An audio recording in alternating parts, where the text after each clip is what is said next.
कृतार्थ नमोस्तु नमोस्तु नमोस्तु। ओम नमः सिद्धेभ्यः। ओम नमः सिद्धेभ्यः। अहिंसा परमो धर्म की आचार्य श्री ज्ञान सागर मुनि महाराज की, संत शिरोमणि आचार्य गुरुवार विद्यासागर महाराज की।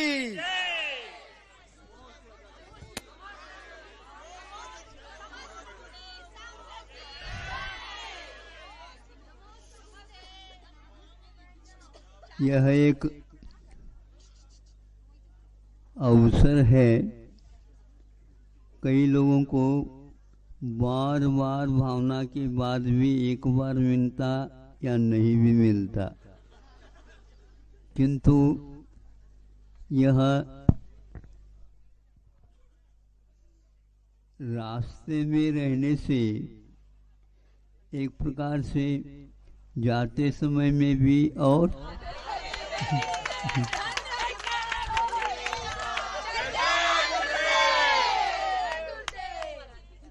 दो तीन बार ऐसा हुआ।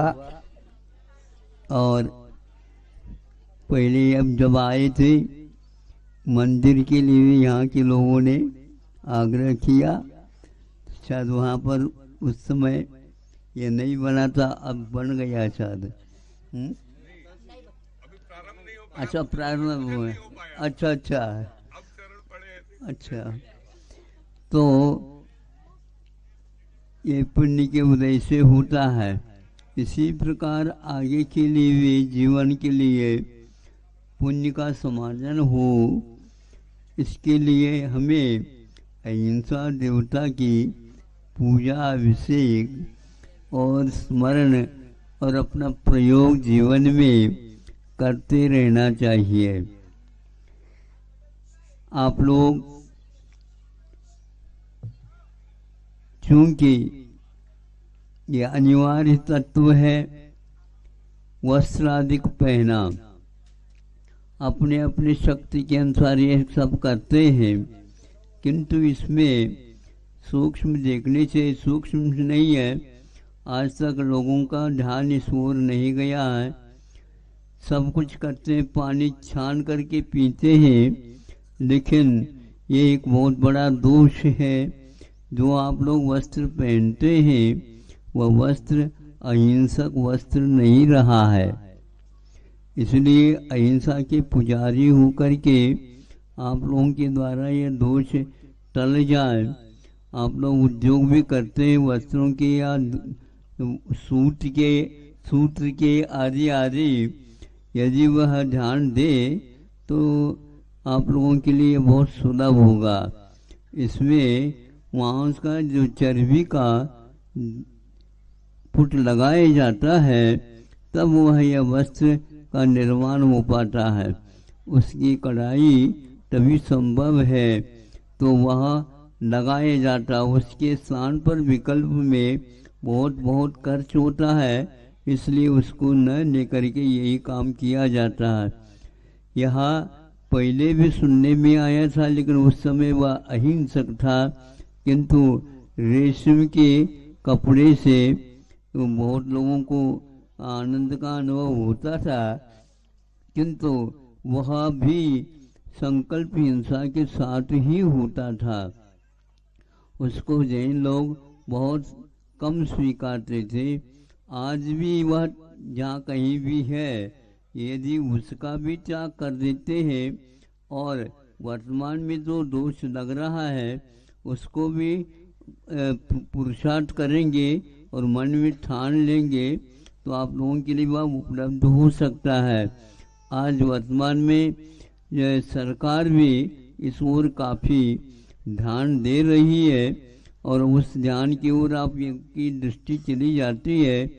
यह आप लोग अवश्य है इसका पुण्यार्जन कर सकते हैं क्या। और दूसरा ये है, यदि वह केमिकल के माध्यम से बनता है, वह आरोग्य के लिए भी कारण नहीं होता, उसके द्वारा रोग भी होता है, हिंसा भी उससे बनती है।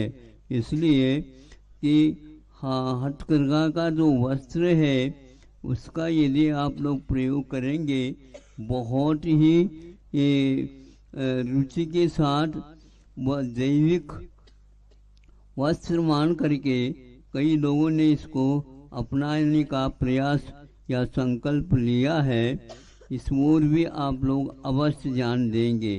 ये एक छोटी सी कथा आती है, वह किस प्रकार रेशम का कीड़ा होता है। तो रेशम का कीड़ा क्यों कहा गया है? मनुष्यों को तो रेशम का कीड़ा नहीं कहा, किंतु वह उसके क्यों कहा है? वह कीड़ा रहता है, उस कीड़े को वह किस ढंग से उससे वस्त्र प्राप्त करते हैं, इसको कोषागार नाम से कथा से वह प्रचलित है। शास्त्र ग्रंथों में इस कथा का विचलन है। तो वह कैसा होता है? उन कीड़ों को पाला जाता है, हजारों कीड़ों को, और उसके लिए कुछ एक प्रकार के पत्ते होते हैं, लार छोड़ता है और अपने आप के शरीर को ही वेष्टित कर लेता है। तो वह सूख जब जाता है, उस समय वह स्वयं ही उस लार में लपेट जाता है और वह सूखने से उसको पानी में, उबलते हुए पानी में डाला जाता है। उसके बिना वह वस्त्र बनता ही नहीं। तो उस प्रकार उबलते हुए पानी में डाल करके फिर इसके उपरांत वो ऊपर लार थी, उस लार को ही वस्त्र का रूप और धागे का रूप दे करके वह वस्त्र बनता था। इस प्रकार के कथा सुनने से हमें ऐसा लगता है आचार्य ने हम लोगों को इस ढंग से उपदिष्ट किया है, जिससे हम अहिंसा के प्रति आस्थावान हो जाते हैं। तो यह कथा कोषागार नाम से प्रसिद्ध है। तो लाखों के कीड़ों का यह मरण होता है, तब कहीं जाकर के आप लोगों को यह वस्त्र उपलब्ध होता है। वो भी जीवन पर्यंत थोड़ी टिकेगा, बहुत जल्दी वह भी पट भी जाता है। तो इस प्रकार इस कथा से आप लोग यदि नियम ले लेते हैं, इसमें कोई बाधा तो है ही नहीं। रेशम के कीड़े से बनता, उसको हम छोड़ करके दूसरे भी आज उसके विकल्प में उससे भी बढ़ करके हम सुन रहे हैं, हथकरघा के माध्यम से भी लाखों की कीमत वाली साड़ी और धोती दुपट्टा आदि बन रहे हैं। यह एक प्रकार से आप लोगों के लिए ये भी एक पुण्य का उदय है कि ऐसा भी निर्माण होता है। आपका जो आवश्यक है मनोरंजन का, वह भी ठीक हो जाता है, और इसके साथ साथ उस मनोरंजन के साथ आपका धर्म कर्म भी पल जाता है। बच्चे भी इसके माध्यम से अहिंसा से प्रभावित हो सकते हैं।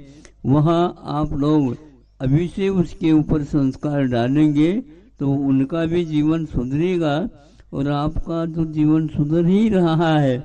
इसका यदि त्याग करते हैं तो अहिंसा के बारे में जैनियों के यहाँ सूक्ष्म से सूक्ष्म उसका पालन पोषण समर्थन, उसके प्रति आस्था है। यह इतिहास से भी प्रसिद्ध है। इस प्रकार आप लोग एक प्रकार से अहिंसक जीने का, और इसी प्रकार खेती बाड़ी यदि करते हैं उसमें भी अहिंसक ही बीज, अहिंसक ही खाद, अहिंसक ही उसके लिए दवाई आदि जो आप लोगों को उपयोग करने से अवश्य ही लाभ हो सकता है। और जैन धर्म और कुछ भी नहीं है, अहिंसा की पूजा करना ही जैनियों का मुख्य लक्ष्य है, मुख्य धर्म है, और वह आज भी आप लोग कर रहे हैं। लेकिन जितनी रुचि के साथ करना चाहिए उतनी रुचि के साथ नहीं हो रहा है। आगे इतना ही कहता हूँ, आप इसकी ओर अवश्य ध्यान दें। अन्य भी चीज़ें ध्यान रखते हैं आप लोग, उसके साथ ये भी जोड़ लेना। अहिंसा परमो